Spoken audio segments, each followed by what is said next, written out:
Hello everyone, thanks for joining me.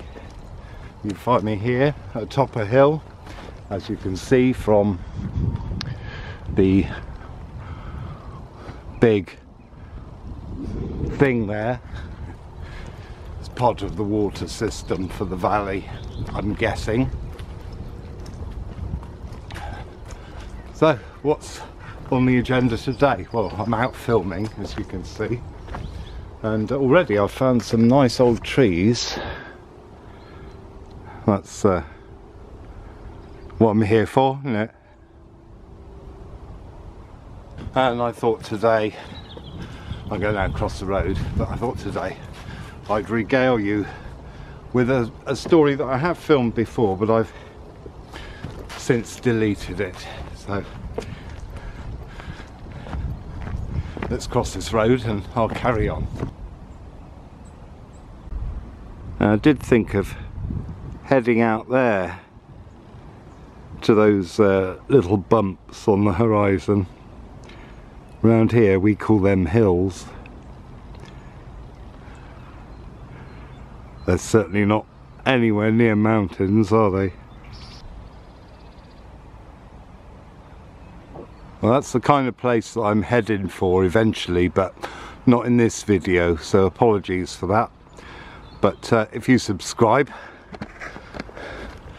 and click the bell, you'll be notified when those kind of places where I lurk will be uploaded in video form.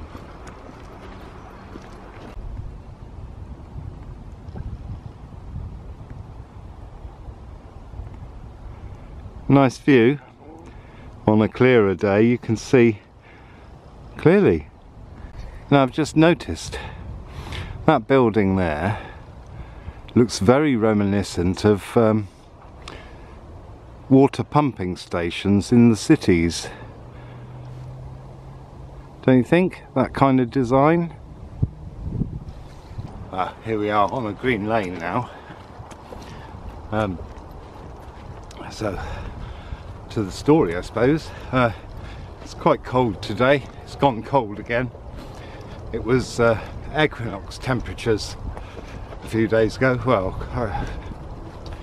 over equinox temperatures, and equinox temperatures around here are pretty much 13 degrees almost every equinox. It's 13 degrees C.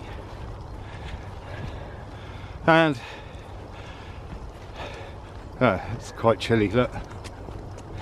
Got me fingerless on.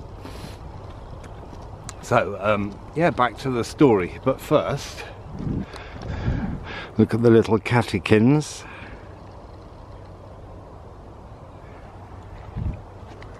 Yeah, well, this story is about a couple of parties actually. I'm putting two stories into one.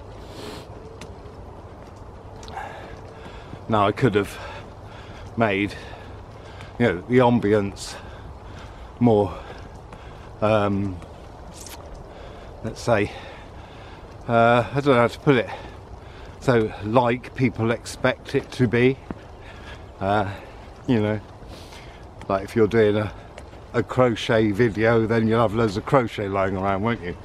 Anyway, you'll see what I mean as we go further on. Here's another nice old tree.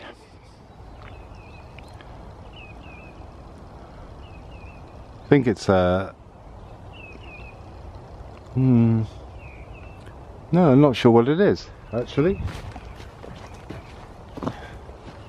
I did think it was a conker tree, you know, horse chestnut, but it's not.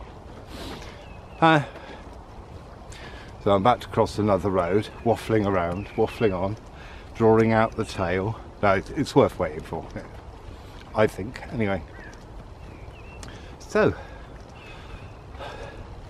it's at a party at a house in Bath, a friend of mine, an old friend of mine.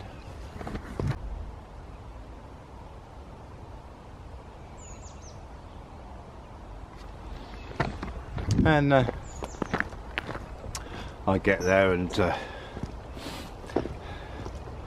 start chatting to people, because that's what I do. I talk to anyone.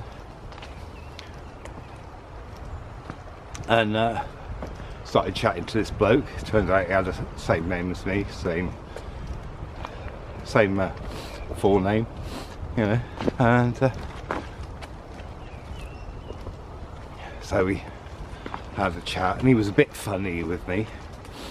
I can't remember exactly what he said now, but it was, and I thought afterwards it was a bit of an odd thing to say.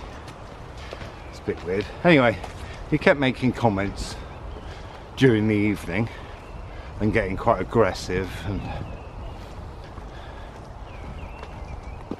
what you'd call funny. He was an Irish musician, and I think he might have had a drinking problem as well, but isn't that doesn't that come with the territory? Anyway,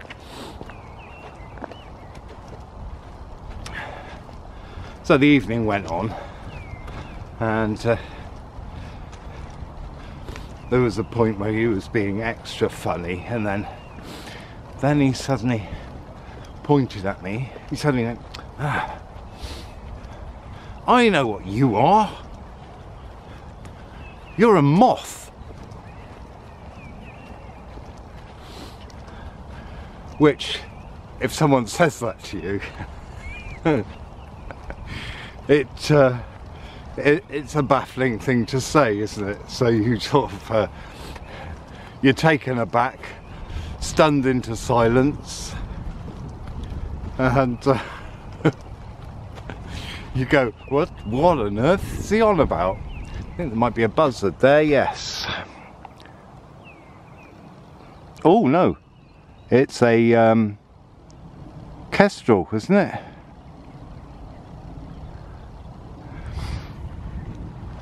Anyway, it was sometime later, and by that I mean weeks later, maybe months, I suddenly thought, oh no, he meant goth.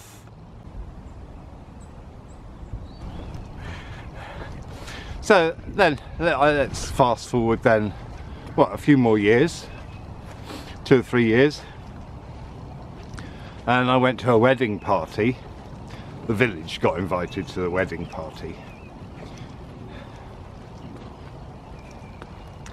and you know, as you're supposed to, the local villagers got very, very drunk, and there was one point where the farmer's daughter, I was chatting with the farmer's daughter and her husband, and she said, she suddenly said to me, "How long have you been a goth?" And this reminds me of films, you know. How long have you been a robber? 4'1", you know, the Time Bandits. Anyway, so I said, "I'm not a goth." And she said, "But you're always dressed in black." So I had to laugh at that as well. That was that's an amusing tale. I can't dine out on that anecdote, but I find it an amusing tale. And it's especially interesting because the bands that I started really liking when I was sort of got to a certain age, when they first formed and were making music, sort of Bauhaus, Susie and the Banshees, The Cure, which they're considered goth, even though they don't consider themselves goth. And in fact, 3 of my favourite bands are probably would be all have goth in their description of their music. But it's that funny story. There's a kind of, I don't know, I suppose it's an urban myth, like the Monty Python thing. They're talking to Peter Murphy, the singer of Bauhaus. This is, so you're the king of goths. I'm not the king of goths. You're the king of goths. I'm not the king of goths. You're the king of goths. I'm not the king of goths. You're the king of Goths. Oh, okay. I'm the king of Goths. He's the king of Goths. He's the king of Goths. Yeah, like in the Monty Python and the Life of Brian, is it? What about the story? The first Bat story. Well, I was single figures, 7, 8, and one night we went to the fair. What do you call them?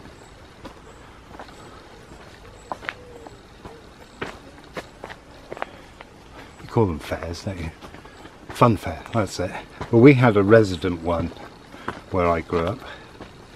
It was literally based in the town here. And we went there one night, and pretty much the only thing we were allowed to go on as children was the hooker duck. I don't know if you know what the hooker duck is. It's basically a thing that goes round with some water and some plastic ducks on, and each duck has got a hook on with a number on it underneath. You get given a pole with a loop, and you loop onto the hook, and you win a prize of whatever the number is.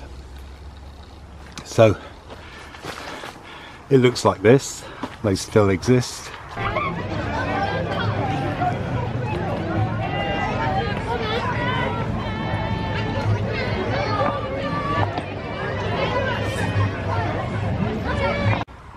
I won, and this one night I was given this egg.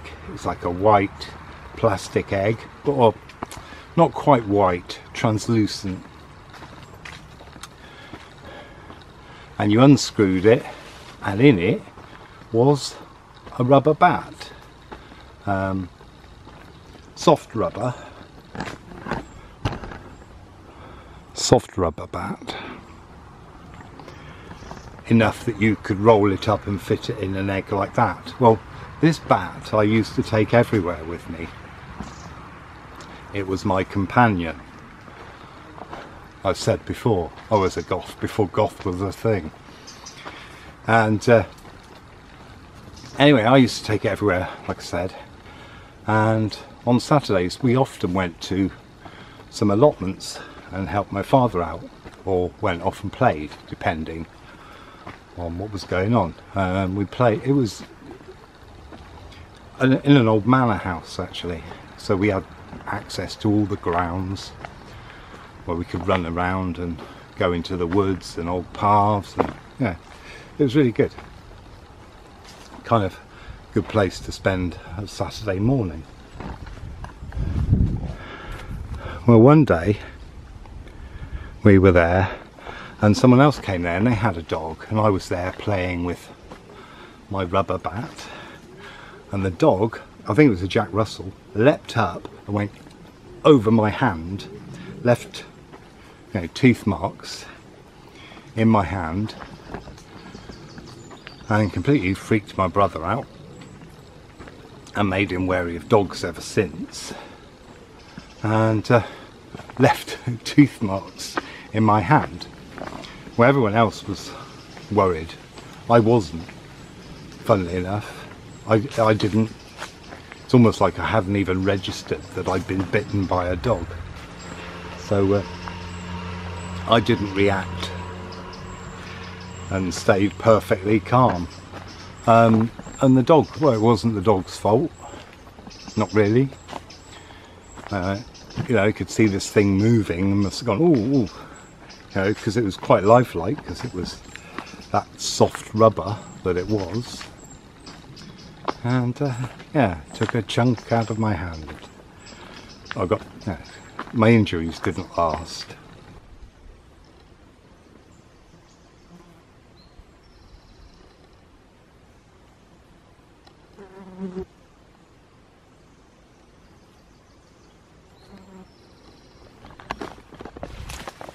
Well, like a bat, I have blindly flown to another location, which is actually perfect for this story because it happened near here. I was living in a showman's wagon near here, and right on the edge of the woods actually, and I had an organic toilet, compost toilet, but it was probably early days of compost toilets, so it was a thing I had underneath the wagon. But what I found was, you know, the two undercarriage excretions didn't mix that well, so I just did solids in one, and I did the liquid in a bucket. Is that sensitive enough? Anyway, one night, it was a Saturday night, and the bucket needed emptying. It was about 8 o'clock, 9 o'clock at night. It was dark, so I opened the door of the wagon and caravan and went out with the bucket, emptied it, left the door slightly open so you could see light coming from inside, and then came back in, put the bucket back, shut the door, put the bucket back in the bathroom, and went and sat on the bed. I think it might have been listening to some music or something. Anyway, the next thing, I could sense a dark shape. I could sense this dark shape, and it was, wow. And I thought, what's going on? And then I looked and watched, and eventually it came above me, literally. I could have reached out and touched it. And it was flying from one end of the caravan to the other. And it was a bat. Quite a big one as well, possibly a horseshoe. And so I sort of jumped off the bed and then got down as low as I could. Because, you know, you hear all these stories about bats being entangled in your hair, don't you? Anyway, not only did I jump down, I have to admit this, I made a weird noise. Because I didn't know what to do, really. Anyway, I went to the end of the wagon and then just opened the door and stood outside and waited, and eventually it came out, you know, came out and flew off again. I have no idea what would have brought it into a lit up wagon through a tiny, you know, literally the gap was probably like that, maybe not even that, and why, what would have made it go in? Anyway, it was great. I enjoyed it. It's a story I now tell, as you can see. And one of the highlights, you know, if I had a top 10 highlights of my life, that's probably in it, really. Because the caravan was all lit up in, you know, ambient lights with fairy lights everywhere, and yeah, it was, and I had lots of really lush fabrics and things hanging around, and ornaments, and you know, it's just nice and cozy, you know, and the fire was on. And so it was ideal. Maybe it wanted to join me.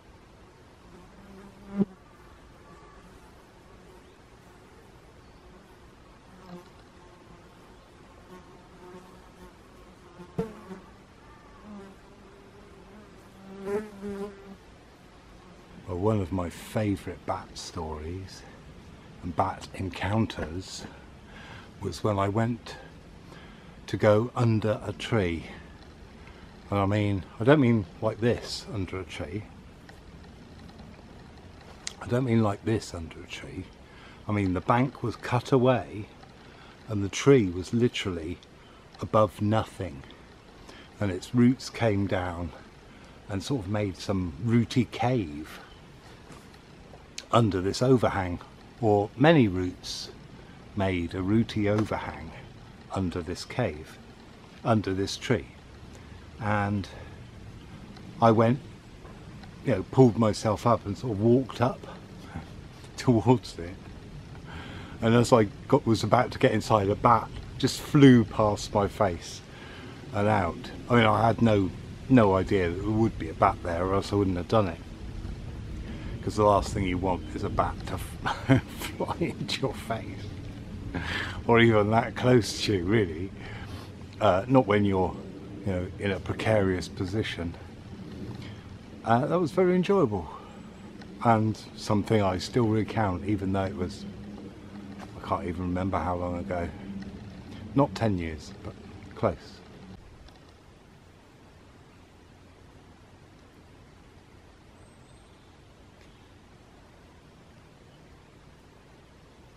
Now this last incident is a couple of stories, but because it involves a bat, I'm going to tell it. I went with a friend of mine to the Forest of Dean and camped out, found a lovely campsite, and it was quite hot. I think it was an August bank holiday weekend, funnily enough. So it wasn't something we did, wasn't something I do, wasn't something they do, is go away in the summer, certainly on a bank holiday weekend. Anyway, we found a lovely campsite. It was really pretty empty, really. Anyway, so we were, you know, it was just cooling down. We'd set up tent and it was just cooling down, and we were in separate, you know, I was sort of wandering around and my friend was somewhere else doing something else, but both in the field. And then I went, oh, there's a bat. So it's like this bat just flying around, and she said, oh yeah, bats always appear wherever you are, because I'd stayed at looked after a farm, and bats would appear there as well. Another house I used to live at, I go outside at night and just look at the stars, back when you could look at the stars.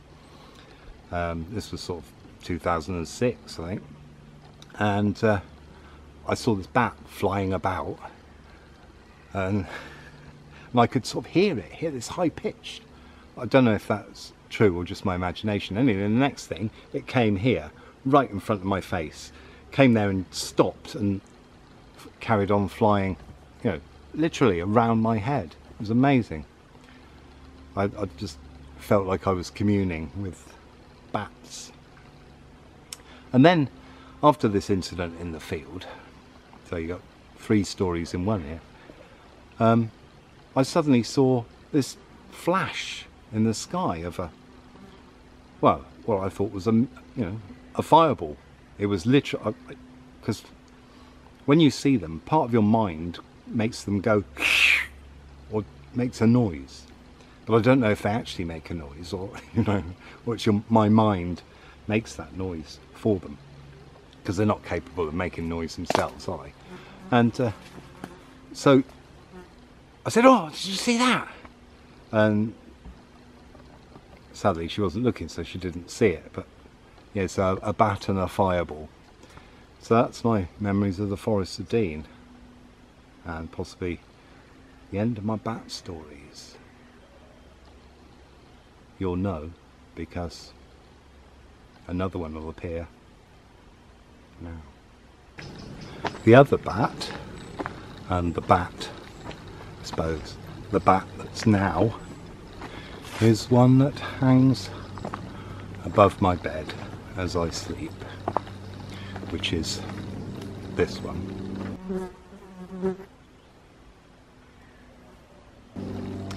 And I also have this other thing of bats appear wherever I am, in my house, around my house, places I go and visit, even in fields. If I go and camp in a field, bats will appear. I'm not saying it's anything to do with me, but it's just interesting and great because I love it.